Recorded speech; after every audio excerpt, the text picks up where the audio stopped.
আসসালামু আলাইকুম রহমতুল্লাহি বরকাতু আলহামদুলিল্লাহ ওয়াসসালাতু ওয়াসসালামু আলা মান লা নাবিয়্যা বা'দাহু বিসমিল্লাহির শাইতানির রাজিম বিসমিল্লাহির রহমানির রহিম বাবু কা আদা বাইনাল খুতবাতাইনি ইয়ামাল জুমা। আজকের বক্তব্য বিষয় হলো জুমবার দিন কয়টি খুতবা, দুই খুতবার মধ্যখানে বসা সম্পর্কে। তাহলে এখানে যে বিষয়টি বোঝা যাচ্ছে, আমি যে হাদিসটি তেলাওয়াত করছি সহিহ বুখারীর প্রথম খণ্ড পর্ব 11 অধ্যায় 36 হাদিস নম্বর 928। তাহলে খুত বা তাইনি, এই যে তাইনি, তাই যাবে তাই নুন চেনি, তাইনি যে বোঝানো হয়েছে এখানে দুটি খুতবা বোঝানো হয়, আরবি ভাষায় দুই বোঝানো হয়। বাইনা হচ্ছে মধ্যে, বাইনাল খুতবা তাইনি দুই খুতবার মাঝখানে, ইয়াউমাল জুমা জুমবার দিনে দুই খুতবার মাঝখানে, ইয়াউমা হচ্ছে জুমা, ইয়াউমা হচ্ছে দিন, জুমা জুমবার দিনে দুই খুতবার মাঝখানে কি করতে হয়? বসতে হয়। আক কাআদা, কফ ইঞ্চি করে কাদা যাব দ কাআদা, এই কাআদা শব্দের অর্থ হচ্ছে কি? বসা।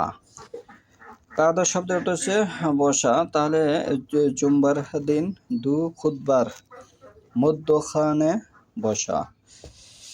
এই হাদিসটি উপস্থাপন করেছেন আন আব্দুল্লাহ ইবনে উমর রাদিয়াল্লাহু আনহুমা কালা কানা নবী সাল্লাল্লাহু আলাইহি সাল্লাম ইয়াকতুবু, এই যে ইয়া ব্যবহার হয়েছে, এটি ফিল মুসারি, এটি পৃথিবী ধ্বংসের আগ পর্যন্ত চলমান থাকবে।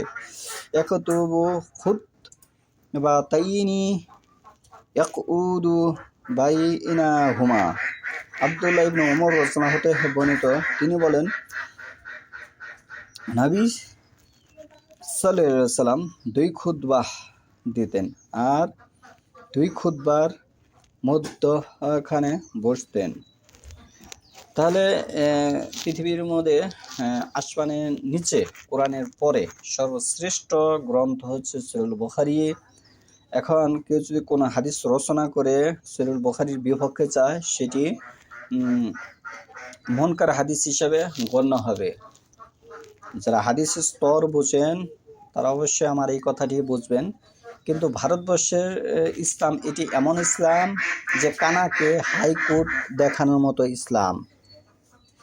তাহলে আমার যে কথাটি, ভারতবর্ষে যদি সহিহ বুখারী শরীফ পড়তো বা মানতো, অনেক আছে পরে জানে ইসলাম মানে না, এরকম লোক আছে না? এরকম লোকের সংখ্যাই কিন্তু বর্তমানে বেশি, 1999 জন ইসলাম জানে বুঝে কিন্তু মানে না।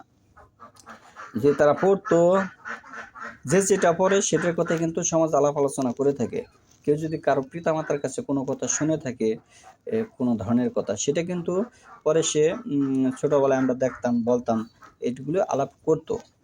তাহলে মূলত শিক্ষা এমন একটি বিষয়, পাঠশালায় কেউ যদি কোনো কিছু শিখে থাকে সেটা সে পরবর্তী টাইমে প্রচার করে, সেটার উপরে সে আমল করে। পিতামাতার কাছে যদি কেউ কোনো কিছু শুনে থাকে সেটার উপরে সে আমল করে, এটিই স্বাভাবিক। তাহলে এখানে আমার যে প্রথম পয়েন্টটি, যদি তাদের সিলেবাসে, মাযহাবি ভাইদের সিলেবাসে যদি অবশ্যই এই বুখারী শরীফ হাদিস পড়ানো হতো, তাহলে অবশ্যই তারা কি করতো? এটা প্রচার করতো, সমাজে এটি বাস্তবায়ন থাকতো। বর্তমানে কিন্তু কিছু ইসলামী মাযহাবি ভাই আছে যারা তাদের মতো তারা কিতাব লিখে নিয়েছে, তাদের মতো তারা কিতাব গড়ে তুলেছে। এই কারণে মূলত ইন্টারন্যাশনাল যেটি হুল বিশ্বের যে বুখারী শরীফ চলে, সেটা হয়তো আমাদের ভারতবর্ষের মানুষের কাছে পৌঁছানি বিদায় তারা পড়তে পারেনি।